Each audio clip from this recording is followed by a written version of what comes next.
Hey guys, I'm Shane, and thanks for tuning in to my Curator of the Lost channel.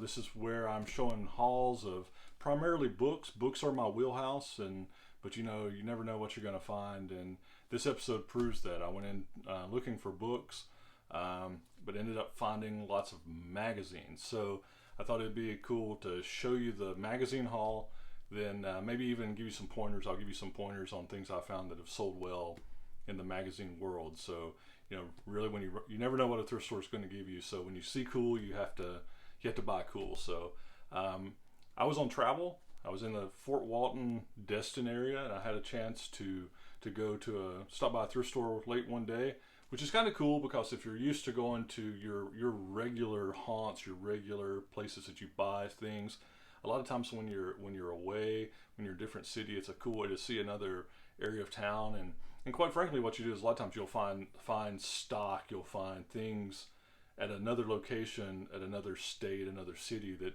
you just don't find in your area. So it adds things to your both collection for personal things as well as to your online stores and wherever you may be selling this.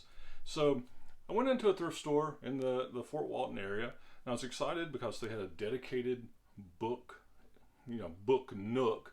And this, but my hopes were quickly dashed. I didn't find much. I only found one book, but the one book I did find was cool. The cover caught my eye. 1959, The Black Panther of, I'm not even sure what the last word is, how to pronounce it. I'm not going to try, but I bought this for the art. I thought it was cool, catch somebody's eye, pay 50 cents. If this sells on eBay, $8 to $10. I'll list it, sell it. Somebody else will think that's cool too. I liked it. That's why I bought it. But after my book disappointment, I noticed there were tons of magazines, and shuffling through these, one that I picked up was a craft book on whimsical woolies. I guess figure out how to build these little guys. So this is selling on eBay now, listed for the $24 range. Magazines were at this particular day were selling 5 for $1, so I paid 20 cents for this.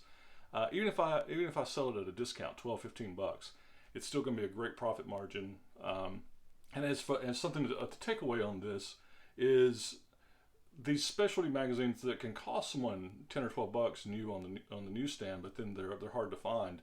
Things on cookies and baking and crafts. A lot of times I find that these sell exceptionally well, especially if you're getting them for 25 cents, 50 cents for the book. So somebody will want to buy this and build this little guy. But I really noticed though in this particular haul, there were lots of yellow magazines on the bottom shelf. So I get down, I dig around, and it's Winning Bicycle Racing Illustrated. And the thrift store had them bound up with baling twine. This whole year from 1987 was $3. And so what I found was that similar listings have sold on eBay. 52 issues from the 80s have sold for $170. I got this full year for $3. Recently, a 12 issue full year from 1985 sold for $60. So I think this will go similar. And actually, here's an example.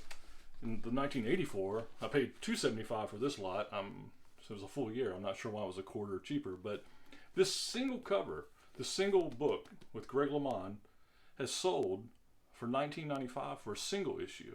So these magazines will sell. Lots of them are selling single issues $12 to $17. I probably will sell them by the year. It's just might be my choice just from ease of selling. Even though one at a time you might make more, but I'll sell these probably by the year. If I can get 50 or $60 for the year on $275, that's a good deal. I'll just show you. Basically, these things came from 1983 to 1991, and there they are, all those years just bundled up.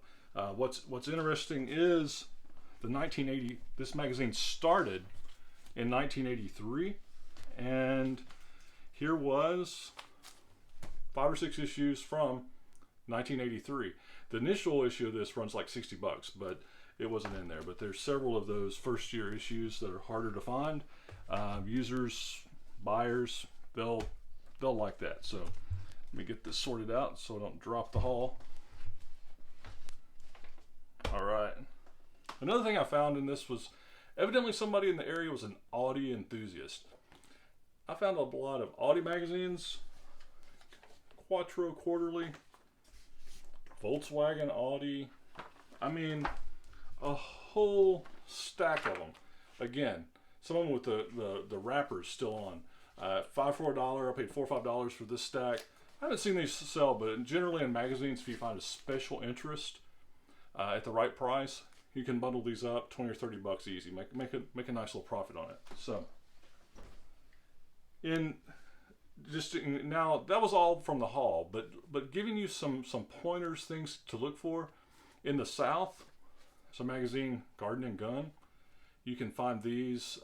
Sometimes my library will take a full year of them, bind them.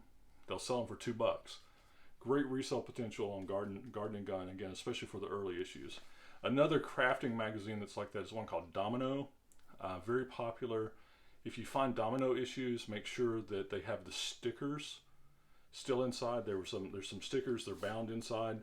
I guess people could pull them off and be crafty. So, but just make sure the stickers are intact. That'll make the magazines better. A lot of people want those. I mentioned National Geographic earlier. You know, most of the time, National Geographics, there's not a lot of profit there. But one exception, June 1985. It's the quintessential photograph for National Geographic. Here's a 2013 issue, but it's the Haunted Eyes cover. It's got the Afghan girl with the haunted eyes. It's June 1985. I've sold that issue for anywhere between $10 and $50, depending on if a pristine copy or not. So if you see it, it's increasingly hard to find. It's a good one. There's a 2002 issue of National Geographic that actually they found her and they interviewed her, talked to her, and she's holding the original 85 copy. Or the portrait. So sometimes you can put those together and even get extra because it's both issues. One thing I found with National Geographics, once a year, once every 2 years, they put out something about dinosaurs. You can find these things, there's a dinosaur. You can get 4 or 5 of these, usually get them for like 10 cents a piece. You can list it as National Geographic dinosaurs, and they're just random years with dinosaur covers, dinosaur articles. You can get $20 for 4 or 5 of these because they're dinosaurs. In that same scheme, that same school of thought, ever so often there's something on National Geographic about Titanic. So when I see these, when I'm there, if I see a big thing in National Geographics, I'll just look for something you can see easily on the spine, usually if it's Titanic, or I know issues that I look for. I pull them out. Again, 4 or 5 issues, they're different with articles on the Titanic. You can sell those for $20, $25 and people love them. So just some examples for you to maybe keep a lookout for to see if it helps your sales and in the magazine front. I will tell you a story that happened to me on this. I was looking at the bicycle racing magazines, and I'm down in the floor, and this old gentleman comes around the corner. He's wearing a ball cap, long hair, and he goes, "Hey, what are you doing?" And I said, "I'm looking at the magazines." And he said, "Well, you're doing a great job. Keep it up, especially with Big Brother and George Bush, watching over you." I'm like, "What are you talking about?" He keeps going. He goes, "Hey, don't you know me?" He said, when I work here, we're going to make this store look nice. It's going to be awesome." And he just keeps on going. He says, "Do you think long hair is going to be a problem?" And I said, "I have no idea." So he continued. He goes, "Don't you work here?" And I said, "No." He said, "Well, what are you doing?" I said, "Well, I'm trying to buy these magazines." And with that, I guess he had enough, or he didn't know. He thought I worked there. He stomped off. And I get up. I'm wondering what happened. And as I get up, I look at the bookshelf behind me where I was at. And sure enough, I took a picture of it.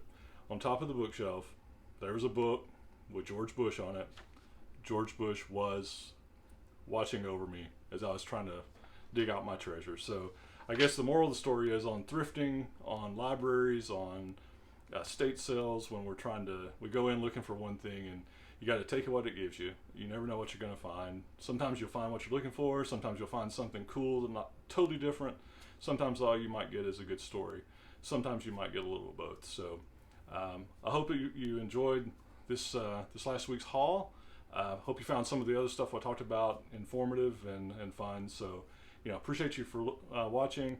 I'll be putting out, additional content. So, give me a like if you thought it was cool. Then subscribe, and that'd be awesome. And have fun, be safe, and peace.